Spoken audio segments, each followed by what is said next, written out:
जय जगन्नाथ सांग मैंने समस्त को मोर नमस्कार। तो ये मोर सकाल सकाल सफेदा आनी तो मोर सफेदा ये सब जरी काटी देगी जाली देगी मुझे परिया पत्र काटिदेली। तो काटिदेकी मोर टे दुटा खंड सफेदा काढ़ी खाईदेली। बहुत मीठा सफेदा, ये खरा दिन सफेदा बहुत मीठा लगे।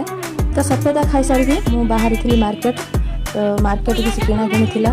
तो से जो खरा हो प्रबल खरा, तो 9टा पाखर एत खरा मैंने बाहर को बाहरी हेनी।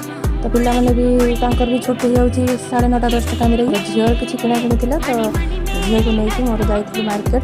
तो ये आमर मार्केट किसी किना किणी सारिकी फेरला बेलू बहुत लेट हो जाता।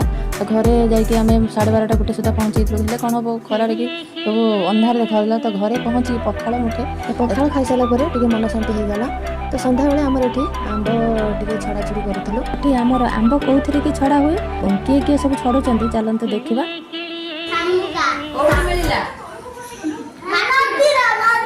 नदी नदी कोठी अछि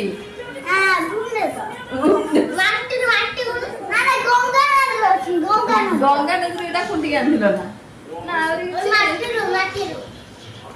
एटा ई पोखरु आंधिबो पोखरु आछि ना पोखरु आनी कि ताको जो शिलर की घसी घसी घसी घसी बे हम नई घसी दिलु मनुआ घसी देथिला मनुआ घसी के ताको एमती ताको कर देछि धार। तो एथरे की कोन होछि एई सब ले एई ना बोले एई जे खराब एई जा चली बन